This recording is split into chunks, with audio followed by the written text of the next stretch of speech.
وضو ہو یا نہ ہو، جو شخص ہر وقت یہ تسبیح پڑھتا ہے وہ اللہ تعالیٰ کی پناہ میں آ جاتا ہے۔ یہ تسبیح حفاظت کا حصار ہے، نورانی ڈھال ہے، گناہوں پر تلوار ہے اور جنت کا ذریعہ ہے۔ اور ناظرین، یہ بیش بہا تسبیح آج کے اس بیان میں آپ کے حوالے کر رہا ہوں۔ شروع اللہ تبارک و تعالیٰ کے نام سے جو بڑا مہربان نہایت رحم کرنے والا ہے۔ حضرت عثمان رضی اللہ تعالیٰ عنہ نے فرمایا کہ نبی کریم صلی اللہ علیہ وسلم فرماتے ہیں کہ کوئی بھی بندہ یہ تسبیح 100 مرتبہ صبح اور 100 مرتبہ شام کو پڑھ لیتا ہے، اس کو کوئی چیز زمین میں ہو یا آسمان میں ہو نقصان نہیں دے سکتی۔ اس تسبیح میں ناظرین ایک روحانی حصار ہے، ایک نورانی ڈھال ہے جو بندے کے گناہوں، جنات ہوں، جادو ہو یا نظر بد ہو، اچانک موت کا خوف ہو، جب یقین کے ساتھ اس تسبیح کو صبح اور شام کو پڑھ لیتا ہے تو اللہ تعالیٰ اسے ایسی حفاظت عطا فرماتا ہے جو بندے کے وہم اور گمان میں بھی نہیں ہوتی۔ یہ تسبیح بندے کے گرد ایک ایسا نورانی قلعہ بنا دیتی ہے کہ شیطان 1000 بار کوشش کرے مگر پھر بھی قریب نہیں آ سکتا۔ اس تسبیح کے ساتھ جو دن طلوع ہوتا ہے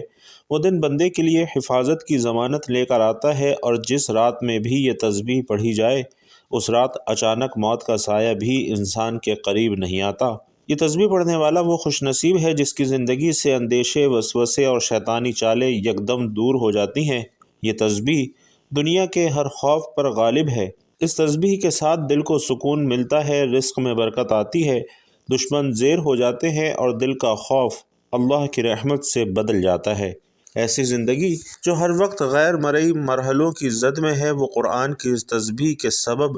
محفوظ، مطمئن اور باوقار ہو جاتی ہے۔ اس تسبیح کے ساتھ جینے والا انسان جب صبح کرتا ہے تو گویا خود کو اللہ کی مکمل پناہ میں دے دیتا ہے۔ سن لو، جب تک یہ تسبیح تمہاری زبان پر جاری ہے اس دن تک دنیا کی کوئی طاقت تمہارا کچھ نہیں بگاڑ سکتی۔ اور محترم ناظرین، ہمارا آج کا وظیفہ بھی ایک ایسی تسبیح کا وظیفہ ہے جو کہ بہت ہی زیادہ بابرکت اور پراثر ہے۔ جو شخص یہ تسبیح پڑھتا ہے تو حضور پاک صلی اللہ علیہ وسلم کا فرمان ہے کہ وہ اللہ کی پناہ میں آ جاتا ہے۔ یہ تسبیح حفاظت کا حصار ہے، نورانی ڈھال ہے، گناہوں پر تلوار ہے اور جنت کا ذریعہ ہے۔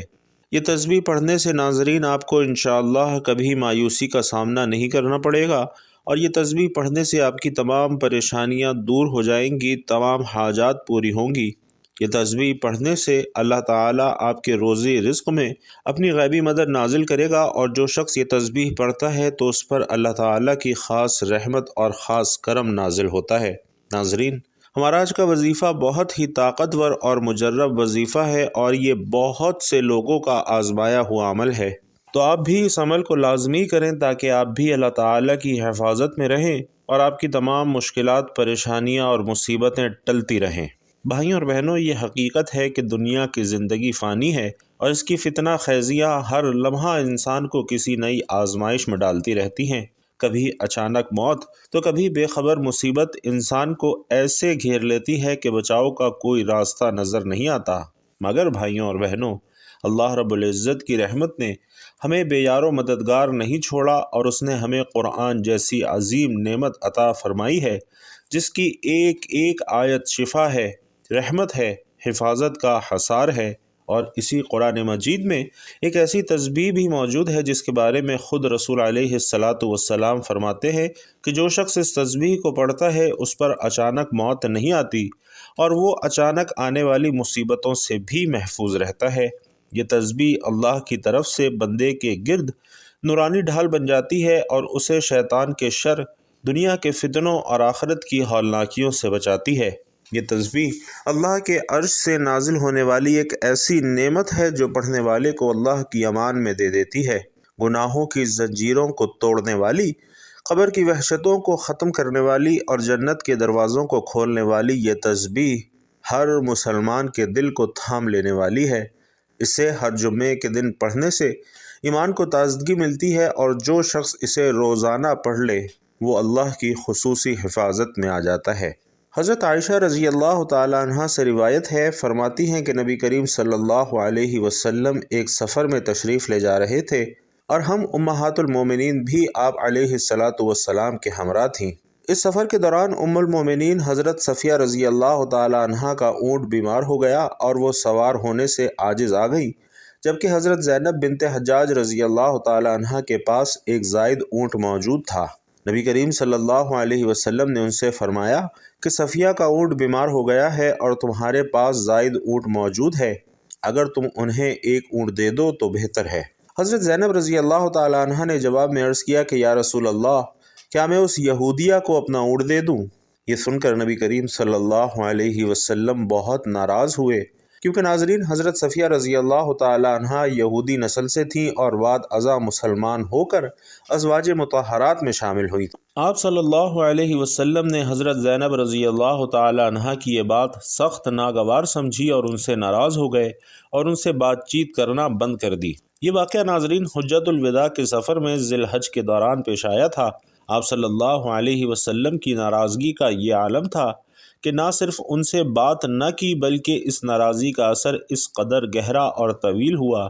کہ پورا باقی ذی الحج گزر گیا، محرم گزر گیا، سفر کا مہینہ بھی ختم ہو گیا، یہاں تک کہ ربیع الاول کا آغاز ہو گیا اور چند دن بھی گزر گئے، لیکن نبی کریم صلی اللہ علیہ وسلم نے حضرت زینب رضی اللہ تعالی عنہ سے بات نہ کی۔ حضرت زینب رضی اللہ تعالی عنہ نے جب دیکھا کہ اتنا طویل عرصہ گزر چکا ہے اور رسول اللہ صلی اللہ علیہ وسلم کی ناراضگی اب تک دور نہیں ہوئی، تو انہوں نے یہ گمان کیا کہ شاید اب آپ صلی اللہ علیہ وسلم کو ان سے کوئی تعلق باقی نہیں رہا، لہٰذا انہوں نے اپنا بستر، اپنی چادر اور دیگر سامان سمیٹا اور الگ ہو گئی۔ ان کا یہ عمل ان کے دل کی گہرائی سے نکلا ہوا درد تھا اور وہ اس حالت میں الگ ہوئیں کہ دل غم سے بوجھل تھا کہ شاید اللہ کے نبی کی ذات مبارکہ میں اب ان کے لیے کوئی جگہ باقی نہیں رہی۔ لیکن ناظرین، یہ بھی ان کی عظمت تھی کہ باوجود اپنے دل کے درد کے اور ناراضگی کی شدت کے وہ ادب اور حیا کا دامن تھامے رہیں اور انہوں نے کوئی شکوہ نہ کیا، کوئی فریاد نہ کی، کسی سے کچھ نہ کہلوایا، بلکہ خاموشی سے رسول اللہ صلی اللہ علیہ وسلم کے فیصلے کے سامنے سر تسلیم خم کر کے خود کو الگ کر لیا۔ ناظرین سمجھیے کہ یہ واقعہ امت کو یہ سکھاتا ہے کہ نبی کریم صلی اللہ علیہ وسلم کی نگاہ میں الفاظ اور طرز تخاطب کس قدر اہمیت رکھتے ہیں۔ ایک جملہ جو دل آزاری کا سبب بنے اللہ کے نبی صلی اللہ علیہ وسلم کو ناگوار گزر سکتا ہے، اور یہ بھی ہے کہ حضور اقدس صلی اللہ علیہ وسلم اپنے اخلاق میں اتنے بلند تھے کہ جب بھی کوئی ان کی رضامندی کا مستحق نہ رہتا تو اسے اس انداز میں سمجھاتے کہ الفاظ کی سختی سے زیادہ عملی اظہار ناراضی کا ذریعہ بنتی۔ اس واقعے میں حضرت صفیہ رضی اللہ تعالی عنہ کی شان بھی نمایاں ہوتی ہے کہ اگرچہ وہ یہودی نسل سے تھیں مگر ان کے ایمان اور کردار نے انہیں رسول علیہ الصلاۃ والسلام کی زوجہ مطہرہ کا مقام عطا کیا، اور نبی کریم صلی اللہ علیہ وسلم نے ان کی عزت کی حفاظت اس طرح فرمائی کہ ان کے حق میں کئی ایک نازیبہ بات پر شدید ناراضگی کا اظہار فرمایا اور حضرت زینب رضی اللہ تعالی عنہ کے ساتھ تعلقات منقطع فرما دیے۔ اسی واقعے سے ناظرین ہمیں یہ سبق بھی ملتا ہے کہ ایمان لانے کے بعد کسی کی سابقہ حیثیت کو طعن و تشنیع کا نشانہ بنانا اسلام کی روح کے خلاف ہے، اور اللہ کے نبی صلی اللہ علیہ وسلم کسی مومنہ کی توہین برداشت نہیں کرتے تھے، خواہ وہ ابتدا میں کسی بھی قوم سے تعلق رکھتی ہو۔ رسول اللہ صلی اللہ علیہ وسلم نے اس واقعے کے ذریعے اپنی امت کو یہ تعلیم دی کہ عزت ایمان سے ہے، نسب سے نہیں ہے، اور تقوی ہی انسان کو اللہ کے نزدیک بلند مقام عطا کرتا ہے، جیسا کہ قرآن کریم میں ارشاد ہوا، اور یہ بھی کہ ازدواجی زندگی میں نرمی، حلم اور برداشت سے کام لینا ہی اصل کامیابی ہے، جبکہ کسی کی سابقہ زندگی کو بار بار یاد دلانا یا اس پر طعنہ دینا انسان کو اللہ اور اس کے رسول کی ناراضگی کا مستحق بنا دیتا ہے۔ ناظرین، یہ واقعہ ہمیں آج بھی سکھاتا ہے کہ ہمیں اپنی گفتگو میں احتیاط برتنی چاہیے اور کسی کی سابقہ حیثیت پر اس کی موجودہ عزت کو کم نہ کرنا، خاص طور پر اگر وہ اللہ اور اس کے رسول کی اطاعت میں آ چکا ہو۔ اور جب یہ واقعہ اپنی شدت کو چھو کر گزر چکا تھا تو نبی کریم صلی اللہ علیہ وسلم کی حیات طیبہ کا ایک اور واقعہ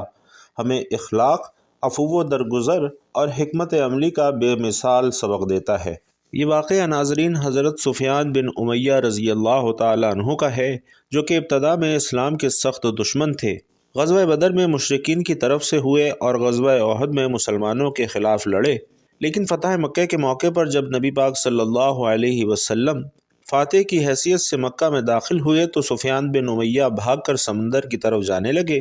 تاکہ کسی کشتی کے ذریعے ملک سے نکل جائیں۔ حضرت عمیر بن وہاب رضی اللہ تعالیٰ عنہ نے حضور اقدس صلی اللہ علیہ وسلم سے سفیان کے لیے امان طلب کی تو آپ صلی اللہ علیہ وسلم نے فرمایا کہ وہ واپس آ جائے، ہم اسے امان دیتے ہیں۔ چنانچہ حضرت عمیر رضی اللہ تعالیٰ عنہ ابو سفیان کے پیچھے گئے اور سمندر کے کنارے انہیں جا کر امان کا پیغام دیا، لیکن ابو سفیان رضی اللہ تعالیٰ عنہ نے کہا کہ مجھے کیسے یقین ہو کہ محمد صلی اللہ علیہ وسلم مجھے قتل نہیں کریں گے۔ حضرت عمیر نے کہا کہ اللہ کے نبی پاک صلی اللہ علیہ وسلم کا وعدہ کبھی جھوٹا نہیں ہوتا۔ بالآخر حضرت ابو سفیان واپس مکہ آئے اور کچھ وقت نبی کریم صلی اللہ علیہ وسلم کے ساتھ گزارا۔ ابھی وہ مسلمان نہیں ہوئے تھے مگر نبی پاک صلی اللہ علیہ وسلم نے ان کے دل کو اسلام کی طرف مائل کرنے کے لیے ان کے ساتھ حسن سلوک اور احسان کا رویہ اپنایا۔ حنین کی مال غنیمت میں جب بہت سا مال مسلمانوں کے ہاتھ آیا تو نبی کریم صلی اللہ علیہ وسلم نے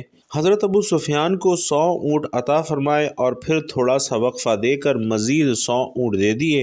ایک اور بار پھر 100 اونٹ دے کر 300 اونٹ عطا فرمائے۔ حضرت ابو سفیان حیرت میں پڑ گئے کہ ایسا احسان تو کوئی بادشاہ بھی نہیں کرتا، یہ تو وہ شخصیت ہے جو سچ میں اللہ کا رسول ہے۔ چنانچہ ان کے دل میں اسلام کی سچائی بیٹھی اور وہ دل سے مسلمان ہو گئے۔ انہوں نے خود کہا کہ مجھے اس وقت اسلام سے زیادہ کسی چیز سے نفرت نہ تھی مگر اللہ کے رسول صلی اللہ علیہ وسلم کی سخاوت اور حسن سلوک نے میرا دل جیت لیا۔ ناظرین، یہ واقعہ نبی کریم صلی اللہ علیہ وسلم کے حسن سلوک کی مثال ہے جو دلوں کو تسخیر کر لیتے تھے۔ نبی علیہ السلام صرف دشمن کو زیر نہیں کرتے تھے بلکہ دلوں کو مسخر کرتے تھے، ان کے دل کی دیواریں گرا دیتے تھے اور محبت سے انہیں اسلام کی روشنی میں لے آتے تھے۔ حضرت ابو سفیان کا دل بدلنا کوئی آسان بات نہ تھی، مگر جب وہ رسول اللہ صلی اللہ علیہ وسلم کے قریب آئے، ان کے حلم کی، ان کی شفقت کی اور ان کے وسعت قلبی کو دیکھا تو خود کہنے لگے کہ یہ دین تو سچ ہے اور اس کے نبی کا مقام وہ ہے جو اللہ کے نبی کا ہونا چاہیے، اور اس طرح اسلام ایک دشمن کے دل میں محبت سے داخل ہوا اور ایک سخت دل انسان نرم دل مومن بن کر رہے۔ یہ واقعہ ناظرین امت کو یہ سکھاتا ہے کہ صرف زبان سے نہیں بلکہ اپنے رویے سے، اپنے اخلاق اور اپنے عمل سے دلوں کو جیتنا ہے۔ اس لیے اگر کسی کے دل میں اسلام کی روشنی ڈالنی ہو تو اسے رسول اللہ صلی اللہ علیہ وسلم کی سیرت کے آئینے میں دکھاؤ، کیونکہ یہی وہ راستہ ہے جس سے دشمن دوست بن جاتا ہے، نفرت محبت میں ڈھل جاتی ہے اور کفر ایمان میں بدل جاتا ہے۔ اور جب حضرت ابو سفیان رضی اللہ تعالیٰ عنہ کا دل اسلام کی روشنی سے منور ہو چکا تھا تو اس کے کچھ ہی عرصے بعد ایک اور ایمان افروز واقعہ ہمیں نبی علیہ السلام کے صبر و استقامت، دل جوئی اور امت کے غم میں ڈوبے ہوئے دل کی جھلک دکھاتا ہے۔ وہ واقعہ ناظرین طائف کا ہے جب رسول اللہ صلی اللہ علیہ وسلم اپنے چچا ابو طالب، اپنی زوجہ محترمہ حضرت ختیجہ رضی اللہ تعالیٰ عنہ کی وفات کے بعد مکہ کی سختیوں سے مجبور ہو کر طائف تشریف لے گئے کہ شاید وہاں کے لوگ اسلام کو قبول کر لیں اور اللہ کا پیغام سننے کو تیار ہو جائیں، لیکن طائف والوں نے آپ صلی اللہ علیہ وسلم کے ساتھ بدترین سلوک کیا۔ سرداروں نے نہ صرف انکار کیا بلکہ شہر کے اوباش لڑکوں کو آپ صلی اللہ علیہ وسلم کے پیچھے لگا دیا، جنہوں نے آپ علیہ السلام کو پتھر مارے، یہاں تک کہ آپ کے نالین مبارک خون سے بھر گئے، اور حضرت زید بن حارثہ رضی اللہ تعالیٰ عنہ جو آپ کے ساتھ تھے ان کا سر بھی زخمی ہو گیا۔ جب آپ صلی اللہ علیہ وسلم اس حال میں شہر سے باہر نکلے تو ایک باغ میں بیٹھ کر اللہ تعالیٰ سے فریاد کی کہ اے اللہ، میں اپنی بے بسی، اپنی کمزوری اور لوگوں کی نگاہوں میں اپنی بے قدری کی شکایت تجھ ہی سے کرتا ہوں۔ اے ارحم الراحمین، تو میرا رب ہے، اگر تو مجھ سے ناراض نہیں تو مجھے کسی کی پرواہ نہیں، لیکن تیری عافیت مجھے زیادہ عزیز ہے۔ ناظرین، نبی کریم صلی اللہ علیہ وسلم کی یہ دعا اس انداز میں فریاد کرنا بتاتا ہے کہ ایک نبی کا دل کتنا نرم ہوتا ہے کہ وہ دشمنی کا بدلہ بددعا سے نہیں لیتے بلکہ دعا سے لیتے ہیں۔ اسی لمحے اللہ تبارک و تعالی نے آپ صلی اللہ علیہ وسلم کے پاس حضرت جبرائیل علیہ السلام کو بھیجا اور عرض کیا کہ اگر آپ حکم دیں تو ان پہاڑوں کو جو طائف کے دونوں جانب ہے ان پر ملا دیا جائے اور یہ قوم ہلاک کر دی جائے۔ لیکن صدقے جائیے۔ حضور علیہ الصلاۃ والسلام نے جواب میں فرمایا، نہیں، بلکہ میں دعا کرتا ہوں کہ اللہ ان کی نسل میں ایسے لوگ پیدا کرے جو اس دین کو قبول کریں گے اور ایک دن اللہ کے دین کے سچے علم بردار بنیں گے۔ ناظرین محترم، یہ وہ رحم دل نبی کریم صلی اللہ علیہ وسلم تھے جنہیں ان کے رب نے رحمت للعالمین بنایا تھا۔ وہ جنہیں تکلیف دی گئی، جنہیں پتھر مارے گئے، جن پر ظلم و ستم کیا گیا، لیکن آپ کی زبان سے بد دعا کے بجائے دعا نکلی، اور آج دیکھ لیں طائف وہی شہر ہے جہاں قرآن پاک پڑھا جاتا ہے، اذانیں گونجتی ہیں، مسجدیں آباد ہیں اور اسلام اپنی روشنی بکھیر رہا ہے۔ بھائیوں اور بہنوں، یہ نبی کریم صلی اللہ علیہ وسلم کی دعا کی قبولیت ہے کہ دشمنوں کے دل بدل گئے، ان کی نسلیں مومن بن گئیں اور طائف ایمان کا مرکز بن گیا۔ یہ واقعہ ہمیں دکھاتا ہے کہ صبر کی انتہا پر بھی نرمی ہی فتح لاتی ہے، اور یہ کہ جو شخص اللہ کی رضا کے لیے سب کچھ جھیلتا ہے، اللہ اسے دنیا اور آخرت دونوں میں سرفراز کر دیتا ہے۔ تو ناظرین، حضرت عثمان رضی اللہ تعالیٰ عنہ فرماتے ہیں کہ نبی کریم صلی اللہ علیہ وسلم نے فرمایا کہ کوئی بھی بندہ یہ تسبیح ایک مرتبہ صبح اور ایک مرتبہ شام کو پڑھ لیتا ہے، اس کو کوئی چیز زمین میں ہو یا آسمان میں ہو نقصان نہیں دے سکتی۔ اس تسبیح میں ایک روحانی حصار ہے، ایک نورانی ڈھال ہے جو بندے کے گناہوں، جنات ہوں، جادو ہو، نظر بد ہو یا اچانک موت کا خوف ہو، جب بندہ یقین کے ساتھ اس تسبیح کو صبح اور شام کو پڑھ لیتا ہے تو اللہ تعالیٰ اسے ایسی حفاظت عطا فرماتا ہے جو بندے کے وہم اور گمان میں بھی نہیں ہوتی۔ یہ کلمات بندے کے گرد ایک ایسا نورانی قلعہ بنا دیتے ہیں کہ شیطان 1000 بار کوشش کرے مگر پھر بھی قریب نہیں آ سکتا۔ اور ناظرین، حضرت عثمان رضی اللہ تعالیٰ عنہ کی زبان پر اکثر ایک دعا جاری رہتی تھی جو کہ رسول اللہ صلی اللہ علیہ وسلم نے انہیں سکھائی تھی۔ وہ دعا یہ ہے کہ حضرت عثمان رضی اللہ تعالیٰ عنہ فرماتے ہیں کہ میں نے نبی کریم صلی اللہ علیہ وسلم کو یہ فرماتے ہوئے سنا کہ جو شخص صبح کے وقت 3 مرتبہ اور شام کے وقت 3 مرتبہ یہ دعا پڑھ لے تو اسے کوئی بھی آنے والی مصیبت نقصان نہیں دے سکتی۔ چنانچہ حضرت عثمان رضی اللہ تعالیٰ عنہ فرماتے ہیں کہ جب سے میں نے یہ سنا ہے کبھی ترک نہیں کی۔ اور ناظرین، جب اس دعا کا عمل آپ نے شروع کرنا ہے تو سب سے پہلے حضور پاک صلی اللہ علیہ وسلم کی ذات اقدس پر درود پاک کا نذرانہ پیش کرنا ہے۔ اللہم صلی علی محمد وعلی آل محمد کما صلیت علی ابراہیم وعلی آل ابراہیم انک حمید مجید۔ اللہم بارک علی محمد وعلی آل محمد کما بارکت علی ابراہیم وعلی آل ابراہیم انک حمید مجید۔ درود پاک پڑھنے کے بعد ناظرین، آپ نے ایک مرتبہ سورۃ الملک پڑھنی ہے، اور سورۃ الملک پڑھنے کے بعد آپ نے یہ کلمات پڑھنے ہیں: لا الہ الا اللہ العظیم الحلیم، لا الہ الا اللہ رب العرش العظیم، لا الہ الا اللہ رب السماوات ورب الارض ورب العرش الکریم، یعنی اللہ کے علاوہ کوئی خدا نہیں جو بہت بڑا بردبار ہے، اللہ کے علاوہ کوئی خدا نہیں جو بڑے عرش کا رب ہے، اللہ کے علاوہ کوئی خدا نہیں جو آسمانوں کا رب ہے اور زمین کا رب ہے اور عزت والے عرش کا رب ہے۔ اس دعا کی ناظرین آپ نے ایک تسبیح پڑھنی ہے، اور اس کے بعد آپ نے آخر میں دوبارہ درود پاک پڑھ کر اپنا عمل مکمل کرنا ہے، اور اس کے بعد آپ نے اللہ تعالیٰ سے دعا مانگنی ہے۔ انشاءاللہ اس عمل کی برکت سے آپ اللہ تعالیٰ کی حفاظت میں آ جائیں گے اور آپ کی تمام پریشانیاں اور مصیبتیں ٹل جائیں گی۔ اللہ رب العزت سے دعا ہے کہ ہم سب کو نیکی کی بات سننے، سمجھنے اور اس پر عمل کرنے کی طاقت اور توفیق مرحمت فرمائے۔ میرا سنانا اور آپ کا سننا اپنی بارگاہ میں قبول و منظور فرمائے، آمین یا رب العالمین۔ بھائیوں اور بہنوں، آخر میں آپ سے گزارش ہے کہ بیان اچھا لگا ہو، دین کی یہ باتیں اچھی لگی ہوں تو کمنٹ باکس میں ایک مرتبہ صدق دل سے سبحان اللہ ضرور لکھتے جائیے گا۔ اللہ تبارک و تعالی آپ سب کا حامی و ناصر ہو، آمین یا رب العالمین۔